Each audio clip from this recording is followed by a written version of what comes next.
ఈ చదవబడిన లేఖన భాగంలో దైవజనుడైన మోషే గారు ఇశ్రాయేలీయులను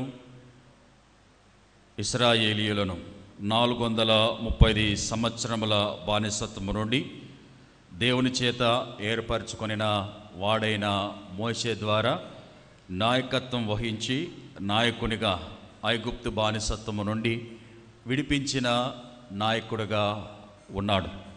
అయితే ఈయన దాదాపు 120 సంవత్సరములు జీవించిన వాడుగా ఉన్నాడు.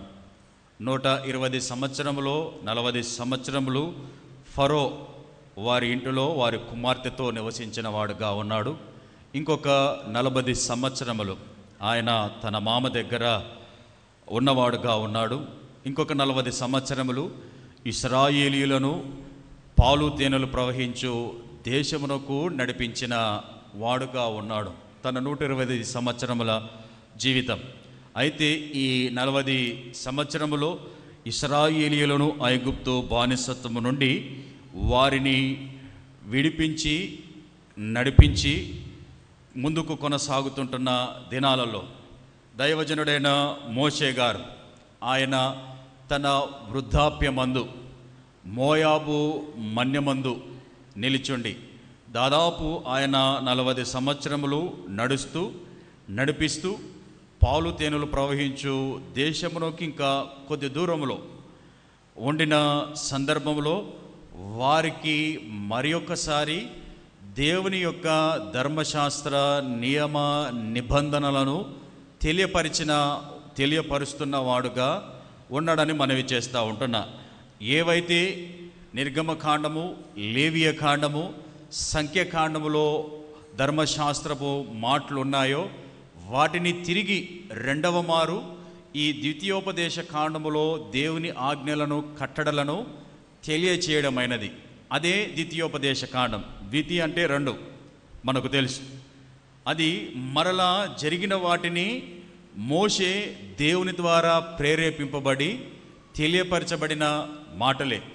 ఎందుకు రెండవ మారు మోషే వారికి తెలియపరిచాడు అని ఒకవేళ ఆలోచన చేస్తే, వారు ఐగుప్తు బానిసత్వము నుండి వచ్చినప్పుడు అక్కడ 60 ఏండ్ల వాడు, ఇక్కడికి వచ్చేసరికి 100 సంవత్సరాలైన వాడుగా ఉన్నాడు.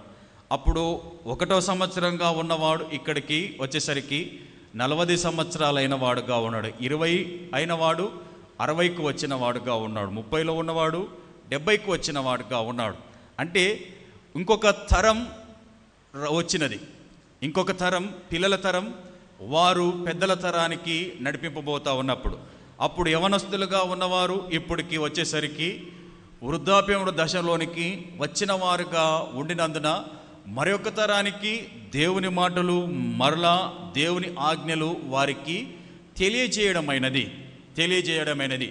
దేవుని మాటలు అంతరించిపోకుండా వారు ఎల్లప్పుడూ దేవునిలో ఉండాలని, వారు ఎల్లప్పుడూ దేవుని మాటలు నెమరు వేసుకోవాలని దేవుని వాక్యము ఉంది కదా. 1వ కీర్తనలో 2వ వచనములో దేవుని వాక్యమును దీవారాత్రములు ధ్యానించువాడు ధన్యుడు అని. అలాగునని ఇక్కడున్న వారు కూడా దీవరాత్రములు ధ్యానించుటకై అప్పుడు వారి తల్లిదండ్రుల కాలంలో తెలియపరిచిన మాటలను వారి పిల్లల కాలంలో కూడా దేవుని వాక్యము తెలుసుకోవాలి అని దైవజనుడైన మోషే దేవుని చేత ప్రేరేపింపబడి తెలియపరిచిన మాటలని ఈ ద్వితీయోపదేశ కాండములో ఉన్న మాటలన్నీ. అలాగుననే మనం ద్వితీయోపదేశ కాండంలో చూస్తాం. 5వ అధ్యాయంలో మరలా కొన్ని నిర్గమకాండం 20వ అధ్యాయంలో ఇచ్చినటువంటి కొన్ని 10వ ఆజ్ఞలు మరలా ఇందులో తెలియజేయబడ్డాయి.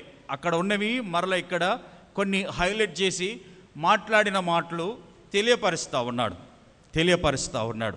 అయితే ఈ 30వ అధ్యాయంలో ఏమున్నాయి అని ఒకవేళ మనము బాగుగా ఆలోచన చేస్తే, ఈ 30వ అధ్యాయంలో నేను మిమ్మలను ఆశీర్వదిస్తా, నేను మిమ్మలను వర్ధిల్లింపజేస్తా, నేను మిమ్మలను గొప్ప జనముగా చేస్తా, నేను మిమ్మలను గొప్ప ఆస్తికర్తలనుగా చేస్తానని దేవుడు వారికి వాగ్దానమిచ్చిన మాట, వాగ్దానపూర్వకమైన సందేశం.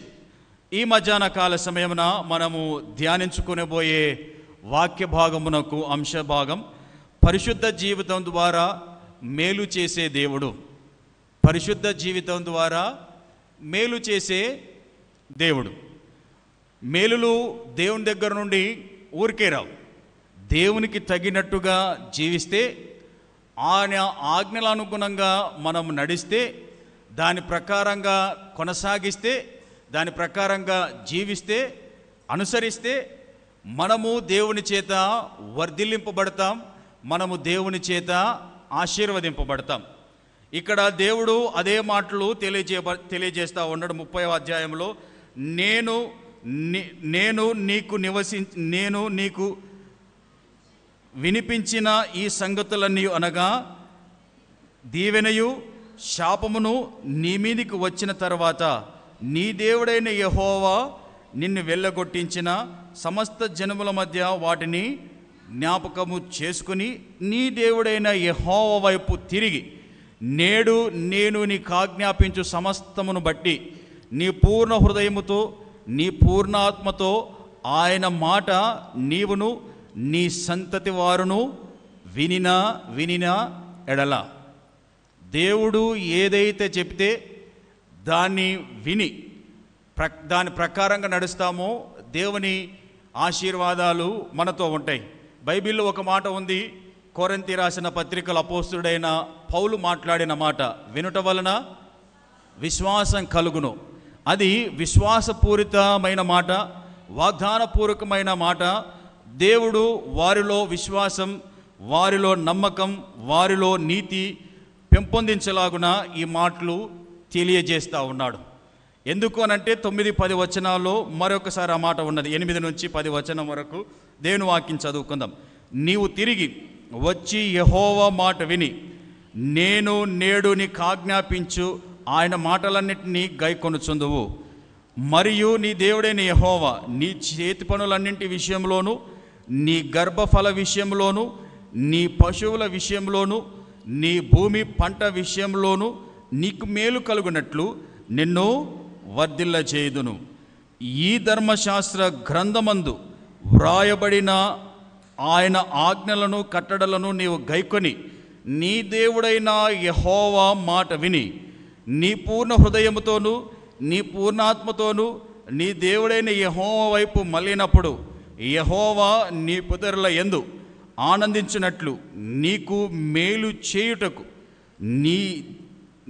నీ యందును ఆనందించి నీ వైపు మల్లును.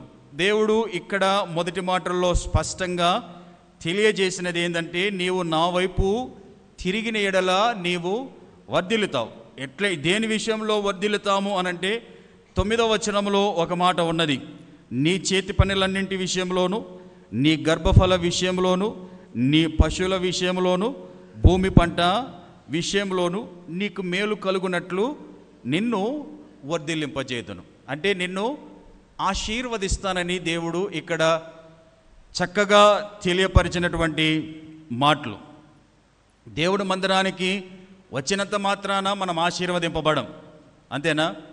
దేవుని మందిరానికి వచ్చి దేవుని సేవకుడు దేవుని మాటలు ఏదైతే చెప్తాడో దాని ప్రకారంగా విని నడుచుకునేటప్పుడు దేవుని ఆశీర్వాదం నీడల ఉంటుంది. ఇక్కడ దేవుని సేవకునిగా పనిచేయుచున్నవాడు ఇశ్రాయేలులందరికీ దైవజనుడైన మోషే. ఇప్పుడు ఆయన మాట ప్రజలు వింటే దేవుడు ఆశీర్వదించేవాడు, దేవుడు దీవించేవాడు, దేవుడు వర్ధిల్లించేవాడు. ఈడికొస్తివి బయటికి పోయి, నేను ఎప్పుడు అనే మాట, నేను ఈడికొస్తివి బయట పోయి చిల్లరగా ఉంటివి, ఈడికొస్తివి బయటికి పోయి తాగుతివి, ఈడికొస్తివి బయటికి పోయి నీకు నచ్చినట్టు ఉంటివి. తర్వాతకి దేవుడు నన్ను ఆశీర్వదించలేదంటే తప్పేవరిది? ఆయనదైతే కాదు, తప్పేవరిది? మనది. మనము ఆయనకు అనుగుణంగా, ఆయన ధర్మశాస్త్రం అనుగుణంగా, ఆయన వాక్యానికి అనుగుణంగా నడిచినప్పుడు దేవుని దీవెనలు అనేటివి, దేవుని ఆశీర్వాదాలు మనము ఏడ ఉన్న కానీ కూడా వస్తాయి. మనల్ని ఎంతమంది అనచాలనుకున్నా అందులో నుంచి దేవుడు లేపేవాడు, ఆయన ఆశీర్వదించే దేవుడు. ఆయన ఆశీర్వదించడం మొదలు పెడితే ఆపతరం ఎవరి తరం కూడా కాదు అనేది మనం బాగా గ్రహించాలి. ఇక్కడ ఇశ్రాయేళ్లకు దేవుడు తెలియపరిచాడు. వారి తర్వాత వారి ముందున్న వారిని దేవుడు వారి పరిశుద్ధ జీవితాన్ని బట్టి ఎలా మేలులు పొందుకున్నారో, ఎలా ఆశీర్వదింపబడ్డారో కొన్ని 3 మాటల ద్వారా దేవుని వాక్యాన్ని ధ్యానించుకుందాం. దేవుని పరిశుద్ధ గ్రంథంలో నుండి మొదటి సమూయేలు గ్రంథం, దేవుని పరిశుద్ధ గ్రంథంలో నుండి మొదటి సమూయేలు గ్రంథం 2వ అధ్యాయము 22వ వచనం దేవుని వాక్యాన్ని చదువుకుందాం. మొదటి సమూయేలు గ్రంథం 2వ అధ్యాయము 26వ వచనం దేవుని వాక్యాన్ని చదువుకుందాం. మొదటి సమూయేలు గ్రంథం 2వ అధ్యాయం 26వ వచనం దేవుని వాక్యాన్ని చదువుకుందాం. బాలుడగు సమూయేలు ఇంకను ఎదుగుచు యెహోవా దయ యందును మనుషుల దయ యందును వర్ధిల్లుచుండెను. ఎందుకు ఆయన వర్ధిల్లుతున్నాడంటే కారణం 16వ వచనం దేవుని వాక్యాన్ని చదువుకుందాం. 16వ వచనం చదువుకుందాం. ఈ క్షణమందే వారు క్రొవ్వును దహింతురు, తర్వాత నీ మనస్సు వచ్చి నంత మట్టుకు తీసుకుని వచ్చిన వానితో ఆ మనిషి చెప్పిన ఎడల వాడు అలాగు వద్దు, ఇప్పుడే ఇయ్యవలను అని, లేని ఎడల బలవంతము చేత తీసుకుందువనెను. ఇందులో ఉన్న మాటను మనము మరొకసారి జ్ఞాపకం చేసుకుందాం. 18వ వచనం. బాలుడైన సమూయేలు నారతో చేయబడిన ఎఫోదు ధరించుకొని యెహోవాకు పరిచర్య చేయుచుండెను. ఈ మాట బాగా గమనించాలి. ఇందులో ఉన్నటువంటి మాట, దేవుడు మనల్ని ఎప్పుడు ఆశీర్వదిస్తాడు అనంటే, దేవుడు తెలియపరుస్తున్నటువంటి మాట, దేవుని పరిచర్య చేసినప్పుడు దేవుడు మనల్ని ఆశీర్వదిస్తాడు. దేవుని పరిచర్య. ఇక్కడ బాలుడైన సమూయేలు, ఇప్పుడు అనుకుందాం, వారి తల్లిగారు అనుకున్నారు, ప్రభువా నీవే గనక నాకు కుమారుడవిస్తే నా కుమారుణ్ణి నీ చేతికి సమర్పిస్తా, నా కుమారుణ్ణి నీ సేవ చేయడానికి అర్పిస్తా అని తీర్మానం చేసుకున్నది. తీర్మానం చేసుకున్న తర్వాత చాలామంది మర్చిపోతాం, కానీ హన్నమ్మ మర్చిపోలే.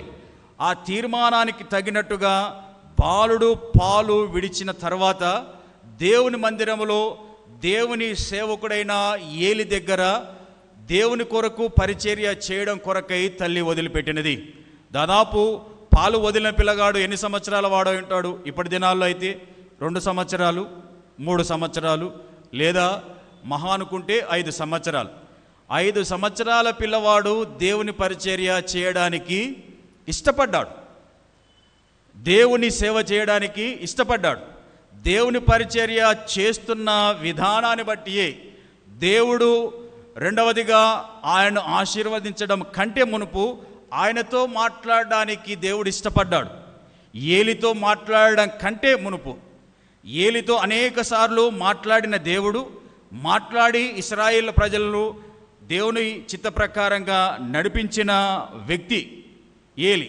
ఇప్పుడు ఆయనతో కాకుండా బాలుడైన సమూయేలుతో మాట్లాడడానికి దేవుడు ఇష్టపడ్డాడు. ఎన్నిసార్లు ఆయన మాట్లాడాడు? ఎన్నిసార్లు దేవుని స్వరం విన్నాడు అనుకుందాం. బైబిల్ ప్రకారంగా దాదాపు 3 సార్లు దేవుని స్వరాన్ని విన్నాడు.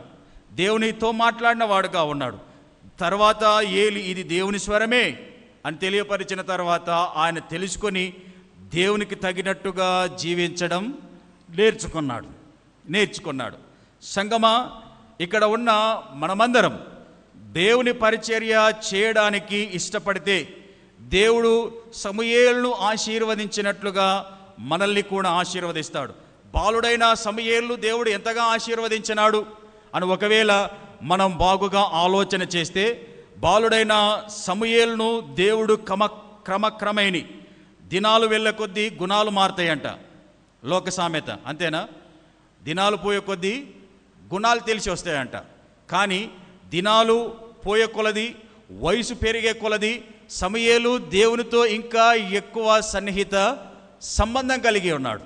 ఎక్కడ కూడా సత్ప్రవర్తన అంటే ఎక్కడ కూడా అమర్యాదతో కాకుండా, దేవునికి అయిష్టంగా కాకుండా, తన ప్రవర్తన ద్వారా దేవుని మనసు నొచ్చుకునేటట్టుగా కాకుండా, దేవునితో నడుస్తూ, దేవుని మాటలు వింటూ, దేవుడు చెప్పింది వింటూ, దేవుడు చెప్పిన ప్రకారంగా నడుస్తూ ఆయన ముందు కొనసాగిన వాడుగా ఉన్నాడు. ఎలాగనంటే బాలుడైన సమూయేలును దేవుని చేత రాజులను అభిషేకించేంతగా ఆయన ఆశీర్వదింపబడ్డాడు. ఎవరెవరిని ఆయన అభిషేకించినాడు అనుకుందాం. ఇశ్రాయేలుకు మొట్టమొదటి రాజైన సౌలును ఆయన ఆశీర్వదించినాడు. రెండవది దావీదు మహారాజును ఆయన అభిషేకించినాడు. అంటే రాజుల తలల మీద చేతులు పెట్టి ప్రార్థించేటట్టుగా, రాజు తలల మీద చేతులుంచి దేవుడు చెప్తా ఉన్నాడు, నీవు రాజువు, ఇంకా ఎవరో లేదు, ఎవరో చెప్తే కాదు, ఏదో 10 మంది అనుకున్నాలా, 7 మంది అనుకున్నాలా, 20 మంది అనుకున్నాలా, సంఘమంతా చేతులు లేపాలా అనే పద్ధతి కాదాడ. ఒక్క సమూయేలు దేవునితో మాట్లాడి, ప్రభువా ఈయనేనంటే ఈయనే, ఇంకంతే, ఇశ్రాయేల్ అందరూ నమ్మాలంతే, ఇశ్రాయేల్ అందరూ నమ్మి విని ఆయన మాట వినాలంతే. అంటే దేవుడు తనకు అంత వాక్శక్తిని ఇచ్చినాడు. కారణం దేవుని పరిచర్య చేసినందున, దేవుని పరిచర్య చేస్తున్నందున. ఇంకొకటి, ఆయన చేసిన పని ప్రవక్తలకు తయారు చేసిన పని, అంటే శిష్యులను తయారు చేసిన పని. అంటే దేవుడు తనను అంత గొప్పగా ఆశీర్వదించినాడు. ప్రవక్తల గృహములను ఏర్పాటు చేసిన దేవుడు. అంటే ఎవరైతే పరిచారం చేసేవారు ఉన్నారో, ఎవరైతే పరిచర్య చేసేవారు ఉన్నారో, ఎవరైతే దర్శనములు పొందుకునేవారు ఉన్నారో, ఎవరైతే ప్రవచించేవారు ఉన్నారో, ఎవరైతే వాక్యమందు మంచి నిష్ణాతులైనారో, ఎవరైతే ధర్మశాస్త్రమందు మంచి పండితులుగా ఉన్నారో, వారందరి కొరకు ఆయన ఆ దినాల్లోనే ఒక బైబిల్ కాలేజ్ కట్టించిన వాడుగా ఉన్నాడు. అంటే దేవుని పరిచర్య కొరకు పాలు విడిచిన బాలుడు ఇప్పుడు దేవుని కొరకు గొప్ప కార్యాలు చేయడానికి కారకుడయ్యాడంటే కారణం దేవుని పరిచర్య విధానం. అంటే దేవుని పరిచర్య దేవునికి నచ్చేటట్టుగా సమూయేలు చేశాడు. ఆ తర్వాత దేవుడు తనని ఆశీర్వదించినాడు. ఈ మాటను బాగా జ్ఞాపకం చేసుకోవాలి. సంఘములో నీకు ఏ బాధ్యత ఇచ్చినా, సంఘములో నీకు ఏ పని అప్పచెప్పినా, దాన్ని హృదయపూర్వకంగా పరిశుద్ధంగా దానిని చేస్తే దేవుడిని ఆశీర్వదిస్తాడు. గర్వంతో, అహంకారముతో, పదవి వ్యామోహముతో చేస్తే దేవుడు నన్ను కూడా ఎవరు ఎప్పుడు కూడా దేవుడు ఆశీర్వదించాడు. దేవుడిచ్చిన పనిని, ఇది నాది కాదు, ఈ పని దేవునిది, ఇది దేవునిది, ఆయన పనిలో నేను పాత్రగా వాడబడిన చాలు, ఆయన పనిలో నేను పనిముట్టుగా ఉండిన చాలు, ఆయన మందిరములో నేను ఊడ్చేవానిగా ఉన్నా, తుడిచేవానిగా ఉన్నా, ఎత్తేవానిగా ఉన్నా కానీ కూడా నాకు ఆశీర్వాదమే అనేటట్టు ఉండాలి. సమూయేలు అదే చేశాడు. సమూయేలు ఆ జీవితం, పరిశుద్ధ జీవితం కలిగినందుకే ఎంత ఎదిగినా ఒదిగి ఉండాలన్నది లోక సామెత. దేవుడు తనని ఎంత ఆశీర్వదించినా అంత ఒదిగి పని చేయడం తాను నేర్చుకున్నాడు. రాజుల దగ్గరికి పోయేటోడు ఏ అపాయింట్మెంట్ లేకుండగా ఇప్పుడు సమూయేలు వస్తున్నాడంటే అక్కడ ఉన్న సౌలు మహారాజు కూడా లేచి నిలబడాలి. సమూయేలు వస్తున్నాడంటే దావీదు కూడా లేచి నిలబడాలి. చెప్పు నాయన, ఏంది ఈ పరిస్థితి, ఎందుకు నా కాడికి వచ్చినావు అన్నట్టుగా. అంటే దేవుని పనిని అప్పజెప్పింది దాన్ని న్యాయబద్ధంగా చేస్తే దేవుడు ఆ మనిషికి విలువనిస్తాడు, ఆ మనిషికి గౌరవాన్ని ఇస్తాడు, ఆ మనిషిని హెచ్చిస్తాడు. అందరూ చీ అన్నగాని కూడా దేవుడు ఆశీర్వదించేవాడుగా ఉంటాడు. కానీ దేవుని పరిచర్య చేస్తున్న మిమ్మల్ని అందరి చీ కొట్టుకునే కాడకు వస్తూ ఉన్నాం. కారణం అధికార వ్యామోహంతో మనమందరం నిండి ఉన్నాం. అలా కాక దేవుడు ఏ పని అప్పచెప్పిన అధికారంతో కాక ప్రేమతో, పరిశుద్ధాత్మతో, వినయముతో, విధేయతతో దేవుని దైవచిత్త ప్రకారంగా చేస్తే దేవుడు ఆశీర్వదిస్తాడు. ఒక ఊర్లో ఫస్ట్ దైవజనుడైన భక్త సింగయ్య గారి దగ్గరికి, అయ్యా నేను మీ మందిరానికి రావాలనుకుంటున్నా, మీ మందిరానికి వస్తున్న నేను ఏదైనా పని చేయాలనుకుంటున్నా, నాకు ఏదైనా పని అప్పచెప్తావా అని అడిగినాడంట. అయితే ఆయన వచ్చిన వ్యక్తి సాధారణమైన వ్యక్తి కాదు, ఐఏఎస్ ఆఫీసర్, మంచి హోదాలో ఉన్న వ్యక్తి. అయితే నువ్వు నా మందిరానికి వస్తున్నావు కదా, పని చేయాలనుకుంటున్నావు కదా, నేను చెప్పింది చేస్తావా అన్నాడంట. ఏది చెప్పినా చేస్తా అన్నాడంట. ఫస్ట్ అయితే చెప్పుల స్టాండ్ కాడుకు అన్నాడంట. డిస్టిక్ కలెక్టర్ని ఆ మాట అంటే మనం ఏమన్నా ఉంటామా? ఎమ్మెల్యే వస్తేనే ఊరుకురుకులాడతాం మనం కదా, బోకేలు ఇవ్వడానికి, శాలవలు ఇవ్వడానికి, అది చేయడానికి, ఇది చేయడానికి. వాక్యం చెబుతుంటే కూడా ఆ పని చేతులు లేపుతాం. జనరల్గా అయితే ఒకటే మాట, ఫస్ట్ చెప్పుల స్టాండ్ కాడుగు అన్నాడంట. ఏం చేయాలంటే అక్కడ కచ్చిపిచ్చున్న చెప్పులన్నీ కరెక్ట్ వేలే పెట్టన్నాడంట, పెట్టేసినాడు. ఇంకా మళ్ళీ వచ్చేవారం ఇప్పుడేం పని ఇస్తావో చెప్పు, 5 బాత్రూములు గడుగుపో అన్నాడంట. కడుగుతాం ఎవరైనా? మన ఇంట్లో ఉండేటి గడుక్కోవడానికే కష్టం, పని మంచి వచ్చి కడిగితేనే అప్పుడు బాగుంటుందని అనుకుంటాం కదా. బాత్రూములు గడుగు అన్నాడు. తర్వాత రెండవది, వచ్చే వారం ఇంకేం చేయాలి నేను అని అడిగితే, అందరు తింటూ ఉన్నారు, తిన్న ప్లేట్లన్నీ ఎత్తుపో అన్నాడంట. ఎత్తుతామా? నీవు 2 కోట్లతో ఆశీర్వదింపబడినావు, మంచి ఉద్యోగంతో ఆశీర్వదింపబడినావు, పిల్లగాడైతే కుర్చీ తెచ్చేయరా, నేను చూస్తున్న పెద్ద మంచిని కళ్ళు కనపడతలేవు అన్నట్టు ఉంటుంది మన పరిస్థితి అయితే కదా. కానీ ఆ వ్యక్తి ఇట్లా తట్టబుట్ట పెట్టుకొని అందరు తిన్న వాటిలో ఏముంటాయి? మిగిలిపోయిన సాంబార్ ఉంటుంది, మిగిలిపోయిన వంకాయ కూర ఉంటుంది, బువ్వ ఉంటుంది, అంత కలిపినది ఉంటుంది, అన్నీ జలల్లో నుంచి జారి ఆడబడుతుంది, మన మీద ఉన్నాయంట. అట్లా పడితే ఆయన ఎవరో తెలియక, ఏ బాబు, ఏ పనవాడేట్రా అన్నాడంట. తీసేయనంట. ఒరే, ఆయన గురించి నీకు తెలుసా అంటే, తెలియదంటే. ఆయన ఎవరంటే కలెక్టర్రా. కలెక్టర్ ఇంత పని చేస్తూ ఉన్నాడా? మనం తినేదెత్తా ఉన్నాడా? అంటే ఇతరులకు పరిచర్య విధానం మాదిరిగా ఉండాలి. ఇంకొకసారి, నాకు ఇంకా ఏమైనా పని ఉంటే చెప్పన్నాడంట. ఇంకో పని చెప్తే చేస్తావానంటే చెప్పండి. ఆడ పిల్లలు తిని కొంచెం వంచినారు, కొద్ది వంచినారు, అది పడేయడం మంచిది కాదు. ఇది విశ్వాసుల రక్తం. ఏది? ఇచ్చిన ప్రతి పైసా, ఇచ్చిన ప్రతి కానుక విశ్వాసుల రక్తం, వాళ్ళ చెమట, వాళ్ళ శ్రమదానం ఇందులో తీసుకొచ్చి పడేశారు. కాబట్టి ఎవ్వరం కూడా ఒక మెతుకు వేస్ట్ కాకుండా, నాతో సహా నీవు కూడా మిగిలింది, ఆ పిల్లలు తిన్నది మిగిలింది అట్లా ఉంచక ఆ ప్లేట్ నువ్వు తింటావా అన్నాడంట. తింటామా ఎవరైనా? మన భార్య వంచినేదే తినం మనం, మన పిల్లలు కొరికేసి పడేసినేది తినం మనం కదా. వెంటనే డస్ట్బిన్ జ్ఞాపకం వస్తుంది మనకు కదా. ఇప్పుడు ఆయన చెప్పంగానే ఏది కూడా మాట్లాడుకోకుండా చక్కగా పోయి ఆ ప్లేట్ మిగిలినది తన కడుపు పట్టినంత తిని పడేసినాడు. మనమైతే ఏదన్నా ఫంక్షన్ ఉంటే ఆశ కొద్ది ఇన్ని వేసుకుంటాం కదా, వేసుకొని తిన్నకాడికి తిని పడేస్తాం. ఆమె ఎవరో బోటి 1000 రూపాయల కర్రీ అని చెప్తారు కదా, హైదరాబాద్లో ఎక్కడో ఏడనో పెట్టింది ఆమె, ఐటీ కంపెనీ కాడ. ఆమె ఇన్ని కూరలు వేస్తుంది, ఇంతనే ఉంటుంది, ఇంకా ఏది తినాలో అర్థం కాదు. అట్లా మనం కూడా ఆశతోని ఫంక్షన్ల కాడ ఇంత పేర్చుకొని నచ్చిన కాడికి తిని పాడేస్తాం. అది పెళ్లి కానీ, కుటుంబ ప్రార్థన కానీ, ఎంగేజ్మెంట్ కానీ, బర్త్డే కానీ నీకు తగినంతనే తిను. అనవసరంగా ఆశ కొద్ది వేసుకొని పడేకు, అది ఎవరికైనా నష్టమే. ఇక్కడ ఆయన తిన్న తర్వాత, ఇప్పుడు నీవు నిజమైన పరిచారకుడు, ఇప్పుడు నిజమైన పరిచర్య విధానం నీలో ఉంది. మన సంఘంలో కూడా గడిచిన సంవత్సరంలో ఇది ప్రతి శనివారం ఆలయ శుద్ధి కార్యక్రమం పెడితే, కొంతమంది పేర్లు పెడితే మేము మాకు వద్దన్రి ఓపెన్గా చెప్పేసిరి. దేవుని పని దొరికిందంటే అక్కడ ఇప్పుడు కూడా రాము పాపం నిన్న మధ్యాహ్నం నుంచి కష్టపడితే ఈరోజు ఉదయం వరకు ఇప్పుడు ఇంత మంచి ప్రశాంతంగా కూర్చుంటున్నాం. తీసిపోయిన తర్వాత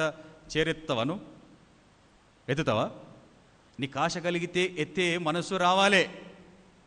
ఆశ కలిగితే పిల్లోనికి సహాయం కావాలి. ఇది ఆయన పని కాదు, జీతగాడైనా పర్లేదు, ఇది నా దేవుని మందిర పని, నేనే చేయాలి, నేను చేసుకోవాలి. చేస్తే నాకు ఆశీర్వాదం.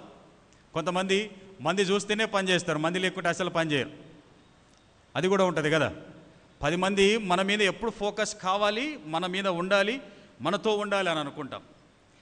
ఇంకా మనల్ని చూస్తే ఇక్కడ తిరుగుతాం, అక్కడ తిరుగుతాం అంటే ఈ ఎంత మంచి పని చేస్తున్నాడబ్బా, ఈయన ఎంత మంచి పని చేస్తున్నాడబ్బా, ఆ పిల్లగాడు ఎంత మంచి పని చేస్తున్నాడబ్బా అని అనుకున్నాలి. మన పని చేసేది ఎవరు కనపడాలి? దేవుని కనపడాలి. ఇక్కడ సమూయేలును ఎవరున్నా లేకపోయినా పని చేసినాడు, దేవుడు తనని ఆశీర్వదించినాడు. పని అనుకున్నాడు. నా జీవితంలో కూడా ఇప్పటికైనా కానీ కూడా ఎప్పుడైనా దేవుని పని ఉందంటే, ఈయన చేయకపోవచ్చు కానీ చేసేకాడు చేస్తాను నేను. చేసిన. 2010-11లో నేను బెంగళూరులో కేఆర్పురం దగ్గర పని, అంటే నేను అసోసియేట్ పాస్టర్గా ఉన్న దానితో పాటు నేను పిల్లలకి కేర్ టేకర్గా కూడా ఉన్నా అనాథాశ్రమంలో. మా పాస్టర్ గారు రెవరెండ్ పిఎస్ జార్జ్ ఫెర్నాండేజయ్య గారు కాడ. ఇప్పుడు రాము చేసే పని అంతా నేనే చేస్తూ ఉంటే, ఊడ్చేది నేనే, తుడిచేది నేనే, మీ కుర్చీలు కూడా కడిగేది నేనే, అంతా ఫంక్షన్లు అయిన తర్వాత ఎవరైనా ఉంటే కూడా ఎత్తిపోయేది కూడా నేనే.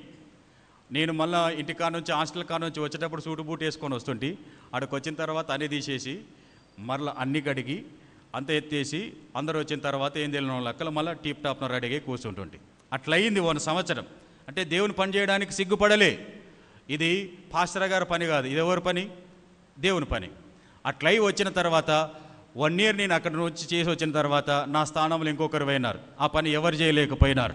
ఆ తర్వాత ఇన్ని రోజులు చర్చి మనం పోక మునిపే అంత రెడీగా అవుతుండే, ఫంక్షన్లు అవుతుండే, ఊడుస్తుండే, తూడుస్తుండ్రి, మనం ఎవరు పనులను పెట్టుకుంటే ఎవరంటే ఫలానా వ్యక్తి.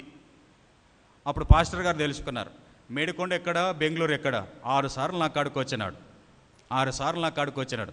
రారా నీకు పెళ్లి చేస్తా, రారా నీకు కారు ఇస్తా, రారా నీకు బంగ్లా ఇస్తా, రారా. ఆయనకి 200 మంది అనాథ పిల్లలు ఉన్నారు. ఆయన కింద 150 మంది నెలకు పింఛన్ తీసుకుంటున్నారు, వాళ్ళ కాలనీ వాసులు. ఆయన కింద 300 మంది పాస్టర్లు ఉన్నారు. నెలకి ఇప్పుడు కూడా 5,000 10,000 వారి సేవను బట్టి ఆయన సహాయం చేస్తూ ఉంటాడు. అటువంటిది 2వ పొజిషన్ నేనే. అక్కడ 300 మందికి 200 మందికి 150 మందికి చేతి నిండా పైసలు పట్టుకొని ఇచ్చే పొజిషన్ వదులుకొని మన ఎంబీ సంఘానికి వచ్చిన పరిచర్య చేద్దామని ఈడంత దరిద్రం ఏడలేదు. రాజకీయాలు రాజకీయాలు రాజకీయాలు రాజకీయాలు కదా. అట్లా ఇప్పుడు ఆడ ఉండింటే 300 మంది సేవకులకి జీతాలు ఇచ్చే పరిస్థితి. ఇప్పుడు అదంతా అది స్టోరీ వేరు. ఆ తర్వాత జరిగిన పని ఏందనంటే, నేను పిల్లగాన్ని 2010లోనే ఆయన మేడికొండకు వచ్చి రాజోల్లో ఒక ఎకర పొలం కొనిచ్చి అనాథాశ్రమం కట్టించి గిఫ్ట్గా ఇచ్చినాడు. నువ్వు నడుపుకో, నువ్వు నడుపని. 27 మంది ముగింపులోకి వచ్చేసరికి 29 మంది పిల్లలకి ఒకసారి నాకు వాగ్దానం వచ్చిందని చెప్పిన. ఏ వాగ్దానం వచ్చిందంటే 128వ కీర్తనలో ఉన్న 3వ వచనములో, 128వ కీర్తన 3వ వచనములో ఏ మాట ఉంటుంది ఆడ చెప్పాలి? నీ భార్యయు ఫలించు ద్రాక్షవల్లి వలె ఉండును, నీ భోజన బల్ల చుట్టూ నీ పిల్లలు ఒలివ మొక్కలు ఉందరు. ఇది ఎవరికి వస్తుంది అనుకుందాం? పెండ్లైన వాళ్ళకి రావాలి. 2010లో 2017లో నా పెండ్లైంది, 2011లో నాకు వచ్చిన వాగ్దానం.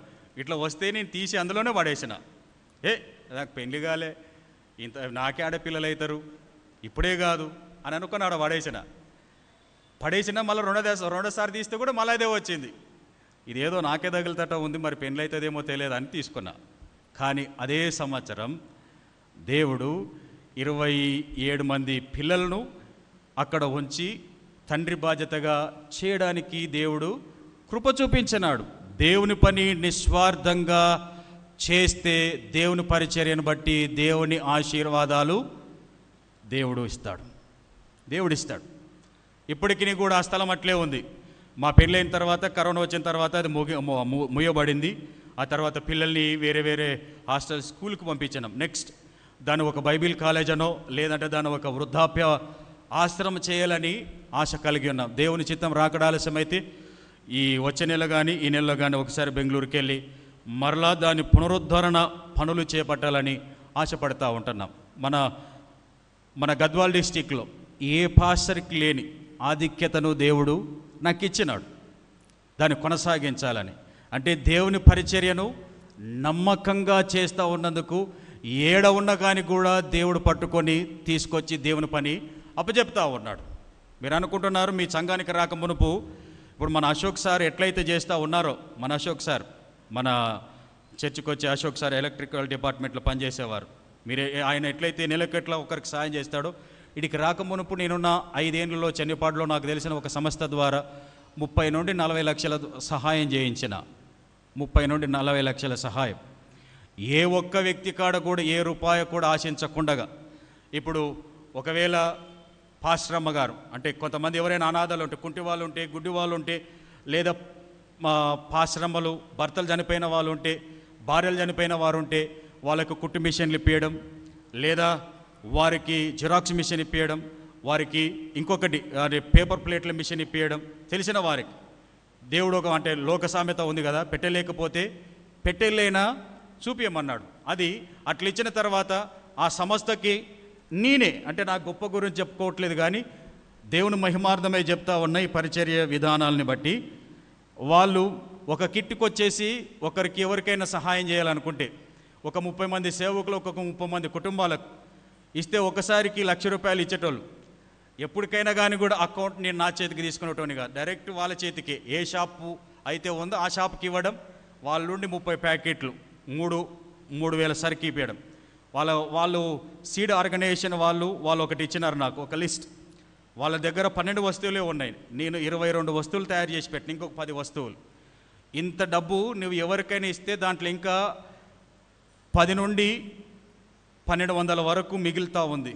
మీరు పైసలు లాస్ అవుతూ ఉన్నారు. ఆ ఆర్గనైజేషన్కే ఉపయోగకరంగా పనిచేసినాం. ఎక్కడ జడ్చర్ల మన గద్వాల ఉన్న పాస్టర్లకి దాదాపు 4-5 సార్లు, డిస్టిక్లో ఉన్న పాస్టర్లందరికీ కొన్ని లక్షల సరుకు పంచిన. తర్వాతకి భద్రాచలంలో, రాజమండ్రిలో, సామర్లకోటలో, కడపలో, కర్నూలులో, ఆదోన్లో, ఎమ్మిగినూరులో, జడ్చర్లలో, మన శంషాబాద్ బైబిల్ కాలేజ్ ఇట్లా ఎన్నో చేస్తూ ఉన్నాం. కారణం ఏంటంటే దేవుని పరిచర్య మనకు అప్పచెప్పింది. మనం నమ్మకంగా చేయగలిగితే దేవుడు ఏడున్న మన కాడికి ఎత్తుకొచ్చి పనులు అప్పచెప్పేవాడుగా ఉంటాడు.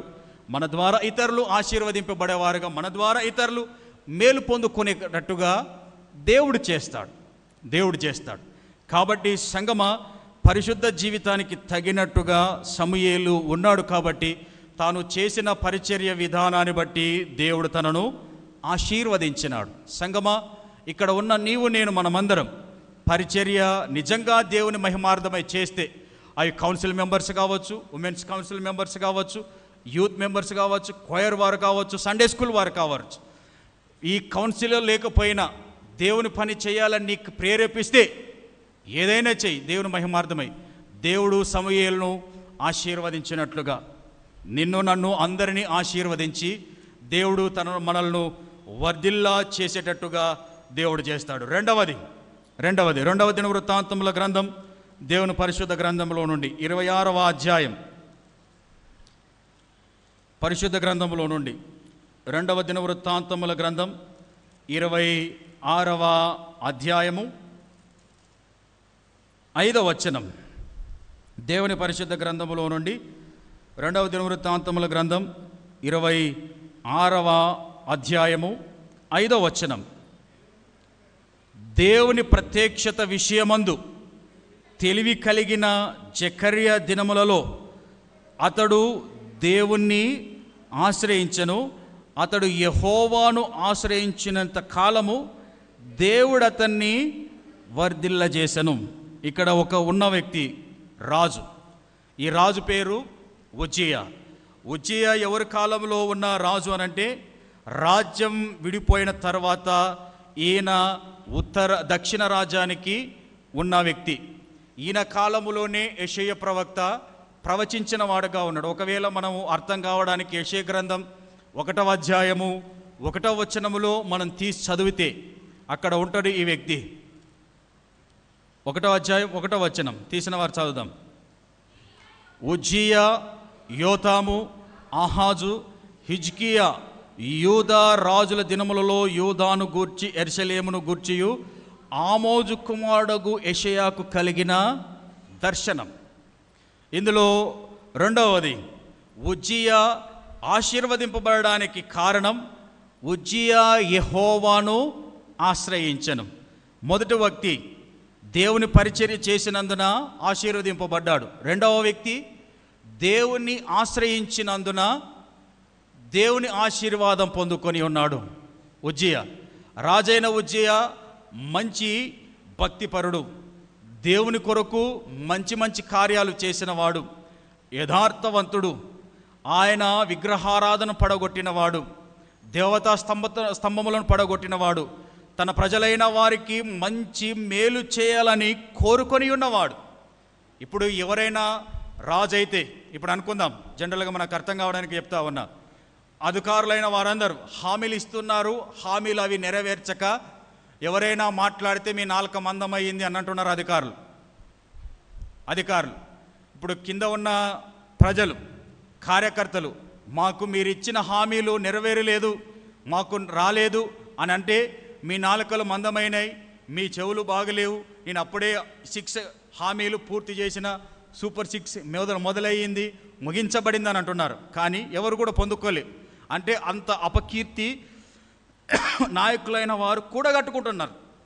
కానీ ఈ వ్యక్తి, ఈ ఉజ్జియా మాత్రం ప్రజలందరూ తన రాజ్యంలో సుభిక్షంగా ఉండాలి, ఎవడు కూడా పేదవాడు కనపడకూడదు, ఎవరు కూడా నాకు ఆకలైంది అనకూడదు, ఎవరు కూడా నాకు ఈ పథకం రాలేదనకూడదు, ఎవరు కూడా మొక్కం నచ్చుకోలేదనకూడదు, ఎవరు కూడా నా కుటుంబ పరిస్థితి ఈ రాజు వచ్చిన తర్వాత ఇట్లా ఉంది అని అనుకోకుండా పాలించిన వ్యక్తిలో ఒకరు ఉజ్జియా. ఈయన రాజైనప్పటికీ కూడా దేవుణ్ణి ఆశ్రయించడం నేర్చుకున్నాడు.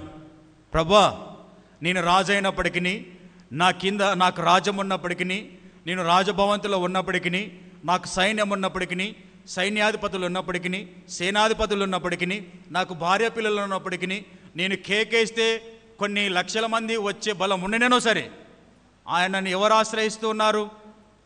దేవుణ్ణి ఆశ్రయిస్తూ ఉన్నాడు. ప్రభా, నీవే నా దిక్కు, నీవు తప్పితే నాకు ఏం లేదు. జనరల్గా మనమైతే కొంచెం వచ్చేసరికి నైట్రోజన్ బెలూన్ లాగా ఊగిపోతుంటాం కదా, పైన తేలి ఆడుతూ ఉంటాం.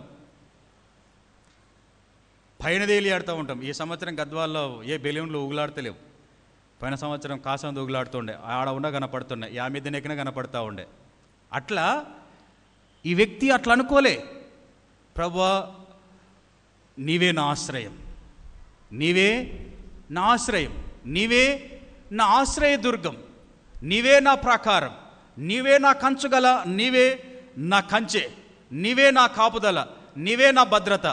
దావీదు అన్నాడు కదా 23వ కీర్తన మొదటి వచనంలో, 23వ కీర్తన మొదటి వచనంలో ఉన్నటువంటి మాట, యెహోవా నా కాపరి, నాకు లేమి కలదు. ఎప్పుడు లేమి కలగదు? ఆయన ఆశ్రయించినప్పుడు ఏది కూడా కొదవ లేకుండా ఉంటుంది. 84వ కీర్తన 11వ వచనంలో ఒక మాట ఉంటుంది. 84వ కీర్తన 11వ వచనం, కీర్తనల గ్రంథం 84వ కీర్తన 11వ వచనం. కీర్తనలు 84:11వ కీర్తన. దేవుడైన యెహోవా సూర్యుడును కీడమునై ఉన్నాడు, యెహోవా కృపయు ఘనతయు అనుగ్రహించును, యథార్థముగా ప్రవర్తించు వారికి ఆయన ఏ మేలును చేయక మానడు. యథార్థముగా ప్రవర్తించు వారికి ఆయన ఏ మేలును చేయక మానడు. ఇప్పుడు రాజు ఎక్కడ కూడా మోసపూరిత జీవితం లేకుండా, పైసకు జవాబుదారిగా లెక్కగా ఉంటూ దేవుని ఆశ్రయించినాడు. ఇప్పుడు ఆయన ఏ యుద్ధానికి పోయినా ఆయనదే విజయం, ఏ స్థలమందు కాలు పెట్టినా ఆయనకే విజయం. అంటే దేవుడు తనను అంతగా ఆశీర్వదించినాడు. ఎప్పుడు? దేవుణ్ణి ఆశ్రయించినప్పుడు. సంగమా, ఇప్పుడు మనకు కూడా దేవుడు ఇస్తాడు. దేవుడు మనకు ఉద్యోగాలు వచ్చినాయి, మనకి పదవులు వచ్చినాయి, మనకిండ్లు ఉన్నాయి, మనకు కార్లు ఉన్నాయి. కానీ ఒక మాట అంటాం, నాకే గాన కోపం వచ్చిందంటే నువ్వు ఉండవు చూడని. జనరల్గా అంటాం కదా, నాకే గాన కోపం వస్తే నువ్వు ఉండవని. మళ్ళీ అవతలను కోపం వస్తే నువ్వు ఉంటావా? నీకైనా కోపం వచ్చేది, నీకైనా రక్తమాంసాలు ఉండేది, నీకైనా పౌరుషం ఉండేది, నీకైనా దళం అంగబలం ఉండేది, అవతలను కూడా ఉండవా? మరి వానకొస్తే జనరల్గా అనుకుందాం, పిల్లి కదా అని ఇంట్లేసి కొడితే ఏమవుతుంది? ఒకరోజు అది పుల్ అవుతుందంట. అట్లాగానైతే ఈసి ఒక ఏటు గౌత మీద కొట్టినావు అనుకో, కింద పడి అల్లాడి అవ్వతావు. నీకెవరో కాదప్పుడు, వాని రోసమి వాని పని చేస్తుందాడా. ఈ వ్యక్తి అలా కాక హెచ్చింపబడినను సరే ఎవరిని ఆశ్రయించేవాడుగా ఉన్నాడు? దేవుణ్ణి ఆశ్రయించేవాడుగా ఉన్నాడు. మనం మన జీవితంలో దేవుణ్ణి ఆశ్రయించే వారంగా ఉండాలి. ఇది పరిశుద్ధ జీవితానికి ఒక సూచన, ఇది ఆశీర్వాదానికి ఒక సూచన. ఒక వ్యక్తి పరిచర్య చేయడం ద్వారా సమూయేలు ఆశీర్వదింపబడ్డాడు. రెండవ వ్యక్తి దేవుణ్ణి ఆశ్రయించడం వల్ల ఆయన ఆశీర్వదింపబడ్డాడు. మూడో వ్యక్తి కూడా ఉన్నాడు. ఆ మాటని చదువుకొని దేవుని వాక్యాన్ని ముగించుకుందాం. ఇదే 2వ దినవృత్తాంతముల గ్రంథం 31వ అధ్యాయం 20-21 వచనం. దేవుని వాక్యం చదువుకుందాం. 2వ దినవృత్తాంతముల గ్రంథం 31వ అధ్యాయం 20-21 వచనం చదవండి అక్క. హిజ్కియా యూద దేశమందంతటను ఇలాగు జరిగించి తన దేవుడైన యెహోవా దృష్టికి అనుకూలముగాను యథార్థముగాను నమ్మకముగా పనిచేయుచు వచ్చెను. తన దేవుని ఆశ్రయించుటకై దేవుని మందిర సేవ విషయమే చదవండి, కంటిన్యూ చేయండి.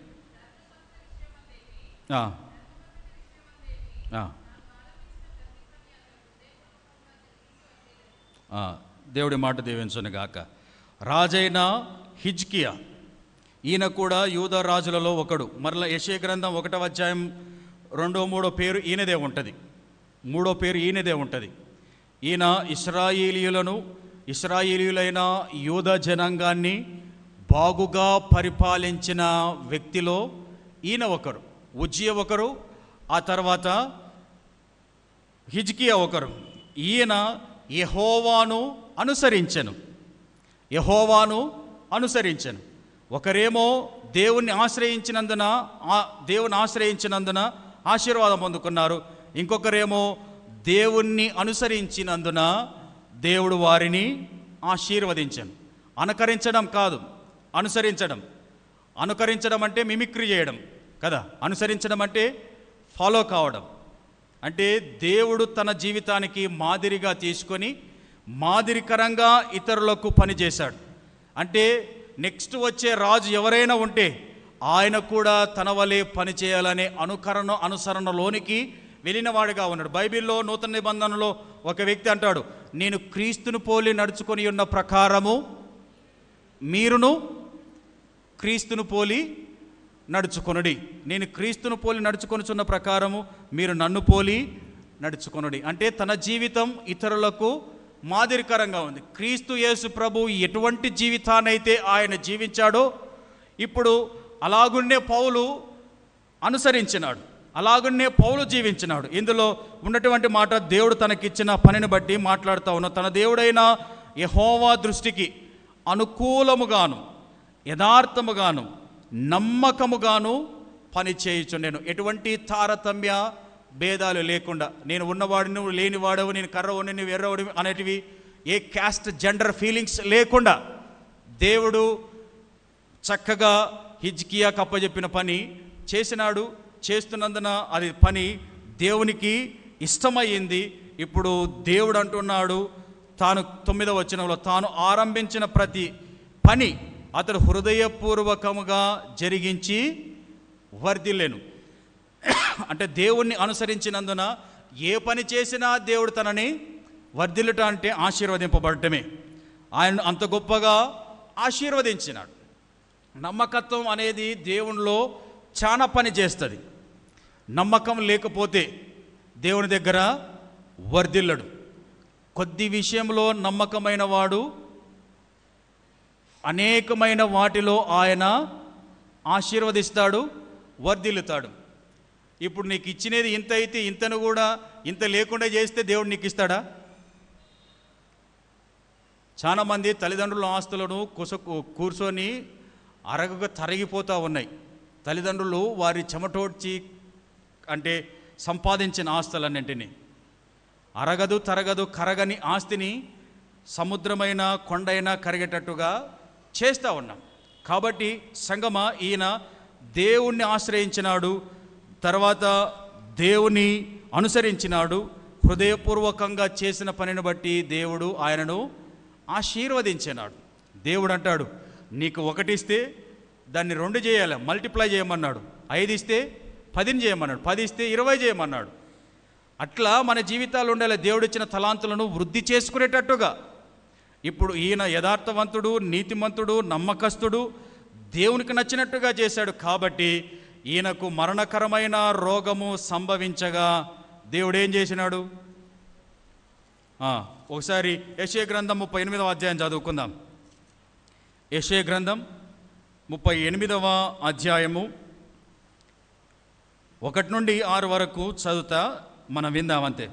అందరం యెషయా గ్రంథం 38వ అధ్యాయం 1 నుండి 6 వరకు చదువుకుందాం. ఆ దినములలో హిజ్కియాకు మరణకరమైన రోగము కలుగగా ప్రవక్తయు ఆమోజు కుమారుడైన యెషయా అతని యొద్దకు వచ్చి, నీవు మరణమవుచున్నావు, బ్రతుకు గనుక నీవు నీ ఇల్లు చక్కబెట్టుకొనుమని యెహోవా సెలవిచ్చుచున్నాడు అని చెప్పగా, అతడు ముఖమును గోడ తట్టు తిప్పుకొని, యెహోవా, యథార్థ హృదయుడనై సత్యముతో నీ సన్నిధిని నేనెట్లు నడుచుకుంటేనో, నీ దృష్టికి అనుకూలముగా సమస్తమును నేనెట్లు జరిగించుతునో కృపతో జ్ఞాపకము చేసుకొనుమని హిజ్కియా కన్నీళ్లు విడిచుచు యెహోవాను ప్రార్థింపగా, యెహోవాకు యెషయాకు ప్రత్యక్షమై ఇలాగు సెలవిచ్చెను, నీవు తిరిగి హిజ్కియా యొద్దకు పోయి అతనితో ఇట్లనము, నీ పితరుడైన దావీదునకు దేవుడైన యెహోవా నీవు సెలవిచ్చినదేమనగా, నీవు కన్నీళ్లు విడిచుట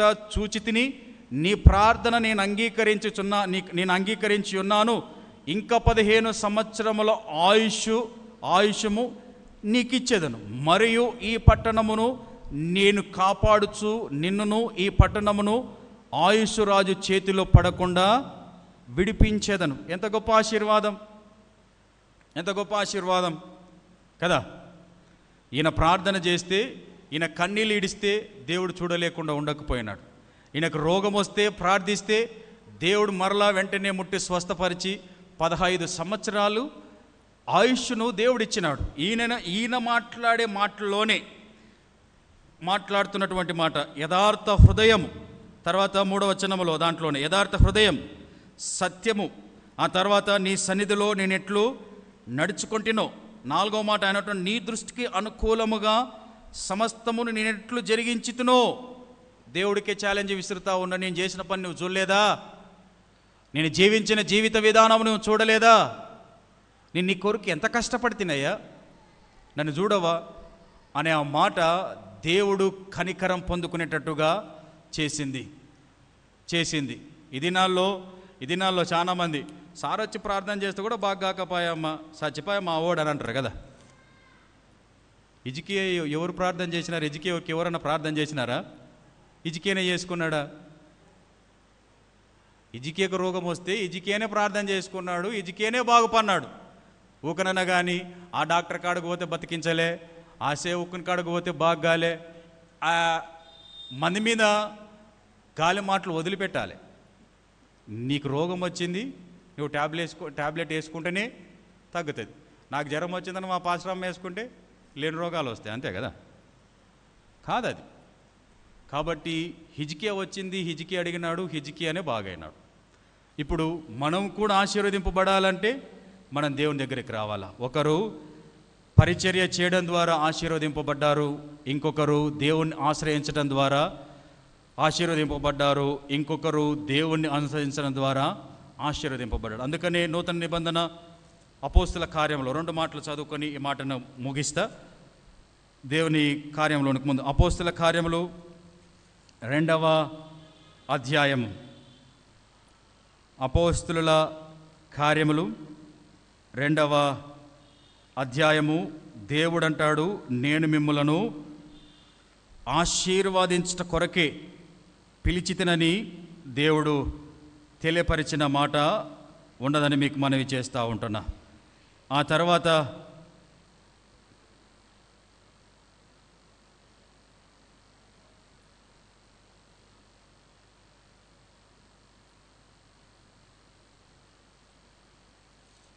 దేవుని పరిశుద్ధ గ్రంథంలో నుండి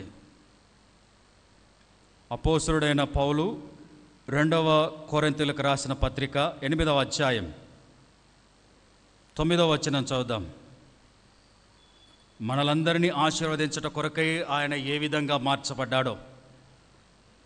అపోస్తలుడైన పౌలు 2వ కొరింథీయులకు రాసిన పత్రిక 8వ అధ్యాయం 9వ వచనం, మీరు మన ప్రభువైన యేసుక్రీస్తు కృపను ఎరుగుదురు గదా. ఆయన ధనవంతుడై ఉండియు మీరు తన దారిద్ర్యం వలన ధనవంతులు కావాలనని మీ నిమిత్తము దరిద్రుడాయను. యేసుక్రీస్తు అంటున్నాడు, మనందరి కొరకు, మనమందరం ధనవంతులు కాబట్టు కొరకై ఆయన మన కొరకు దరిద్రుడుగా ఆయన, మనమందరం ఆశీర్వాదం పొందుకున్నట కొరకై ఆయన కల్వరి శిలువలో మన కొరకు బలియాగమాయను. ఆయన బలియాగమైనందునే ఈరోజు మనకు స్వాతంత్రం. ఆయన బలియాగమైనందునే ఈరోజు మనకు పాప విమోచన. ఆయన బలియాగమైనందునే ఈరోజు మనకు ఉద్యోగాలు, బంగ్లాలు, కార్లు, పేరు, ప్రతిష్టలు, హోదాలు జరుగుతూ ఉన్నాయి. అంటే అధికారులతో సమానులుగా ఎంచబడేటట్టుగా దేవుడు మనల్ని ఆశీర్వదిస్తూ ఉన్నాడు. దేవుడు అంటాడు, మీరు ఆశీర్వాదమునకు కారకులుగా పిలువబడితిరి. కాబట్టి భక్తులైన వారు తమ పరిశుద్ధ జీవితం ద్వారా ఆశీర్వదింపబడ్డారు. అట్టి పరిశుద్ధ జీవితం మనమును పొందుకొని క్రీస్తు యొక్క సారూప్యతను ధరించుకొని ఆయన పరిశుద్ధతను అనుసరించి జీవిస్తే దేవుడు వారి వలె భక్తులను ఆశీర్వదించినట్లుగా మనల్ని కూడా ఆశీర్వదించునుగాక. దేవుడి మాటలు దీవించి ఆశీర్వదించునుగాక. ప్రార్థించుకుందాం.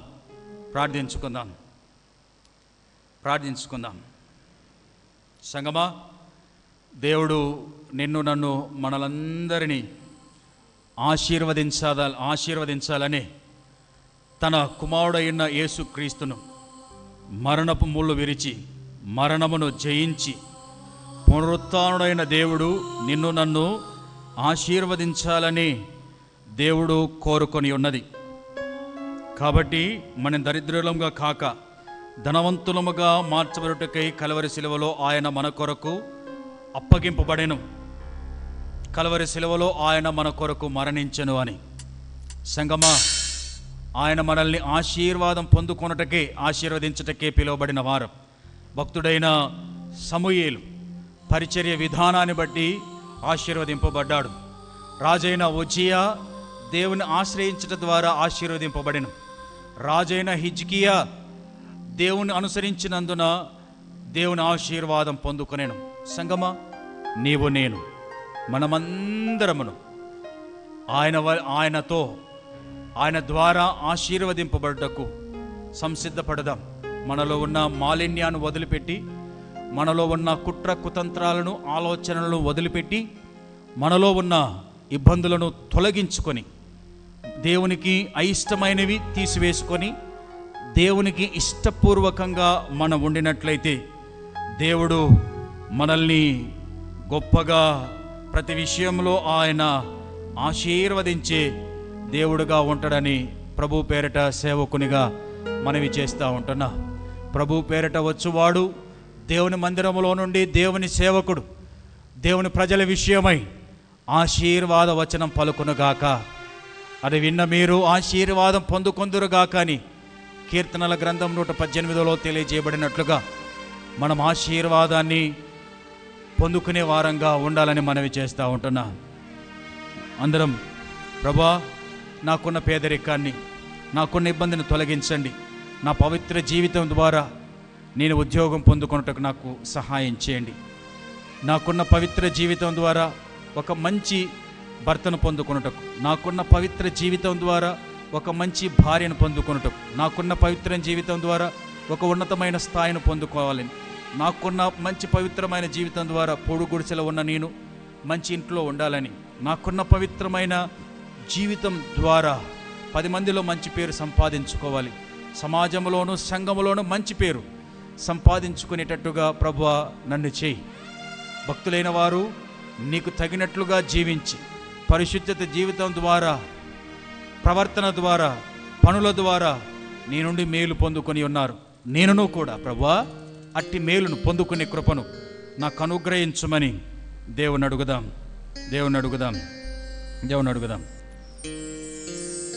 ప్రభువైన యేసుక్రీస్తు పరలోక విషయములో,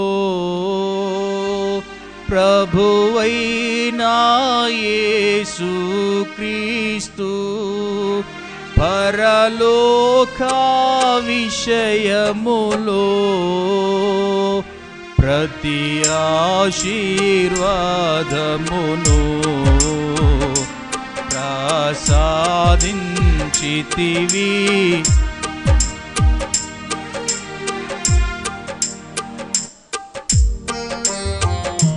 ప్రసాదించితివి మాకు ప్రభువా నీ పరిపూర్ణత నుండి పొందితిమి కృప వెంబడి కృపను ప్రభువా నీ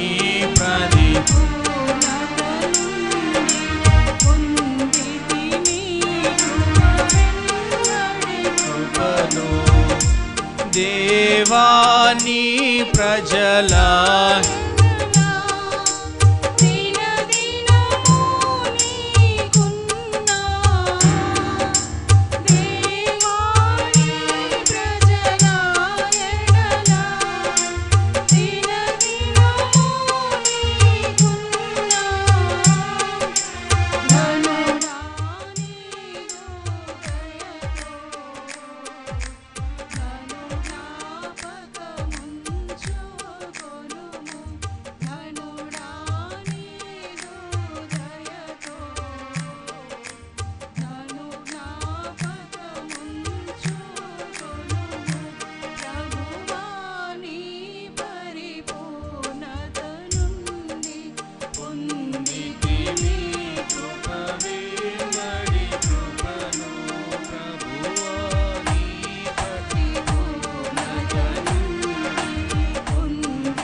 ప్రార్థించుకుందాం. మహాగణుడవైన మా ప్రియ పరలోకపు తండ్రి, నీకు వందనాలు, స్తుతి, స్తోత్రాలు చెల్లించుకొనుచున్నాం. ఈ మధ్యాహ్న కాల సమయమందు ప్రభా పవిత్ర జీవితం ద్వారా, పరిశుద్ధ జీవితం ద్వారా నీ నుండి మేలు పొందుకుంటున్నామని నీ వాక్యంని ధ్యానించుకొని ఉన్నాం. ప్రభా, ప్రవక్త అయిన సమూయేలు బాలుడుగా ఉన్నప్పుడే ప్రభా నీ పరిచర్య విధానంలో వినయ విధేయతలతో చేసిన పనిని బట్టి ప్రభా తనని గొప్పగా రాజులను అభిషేకించేంతగా, రాజులను నియమించేంతగా ఆశీర్వదించి తిరిగి నీకు వందనాలు, స్తుతి, స్తోత్రాలు. ఎటువంటి స్వార్థముతో కాక నిస్వార్థముతో నీ పని చేసిన నీ కుమారుణ్ణి గొప్పగా హెచ్చించి తిరిగి నీకు వందనాలు, స్తుతి, స్తోత్రాలు చెల్లించుకొనుచున్నాం. అలాగునే ప్రభా రాజైన ఉజ్జియా నిన్ను ఆశ్రయించినందున ప్రభా గొప్పగా ఆశీర్వదింపబడ్డాడని తెలుసుకున్నాం. అలాగునే ప్రభా రాజైన హిజ్కియా నిన్ను అనుసరించినందున గొప్ప ఆశీర్వాదాన్ని పొందుకొని ఉన్నాడు. 15 సంవత్సరాల ఆయుష్ను పొందుకున్నాడు. మరణం నుండి తప్పింపబడ్డాడు. 15 సంవత్సరాల ఆయుష్ను పొందుకొని ఉన్నాడు. ప్రభా, మేము నిన్ను అనుసరించినప్పుడు మాకు కలిగిన అనారోగ్య అవస్థల ఇబ్బందుల్లో నుండి తప్పింపబడి ప్రభా నీ నామం చేత ఆశీర్వదింపబడుటకు సహాయం చేయండి. ప్రభా, ఆరోగ్యమే మహాభాగ్యం అన్నావు. ప్రభా, ఎన్ని ధనమున్నా ఆరోగ్యం ఉండిన వాడంతా గొప్పవాడు ఇంకొకడు లేడు అన్నట్లుగా మీరు చేసిన విధానాన్ని బట్టి మీకు వందనాలు. ప్రభా, మీరు మమ్మలను నిన్ను అనుసరించినప్పుడు ఆశీర్వదించమని వేడుకొనుచున్నాం. కల్వరి శిలువలో మా కొరకు ప్రభా నీవు ధనవంతుడై ఉండి మమ్మలను దరిద్రులుగా ఉన్న మమ్మలను ధనవంతులుగా చేయుటకై నువ్వు మా దరిద్రతను కల్వరి శిలువలో వేసుకుని ఉన్నవాడుగా ఉన్నావు, అప్పకొని ఉన్నవాడుగా ఉన్నావు. నీకు వందనాలు ప్రభా. నీ నామం పేరిట నీ ఆశీర్వాదం పొందుకొని ఇతరులకు నీ ఆశీర్వాదం పంచుకున్నటకు సహాయం చేయమని వేడుకొనుచు యేసు నామమున అడుగుచున్నాము తండ్రి. Amen, amen.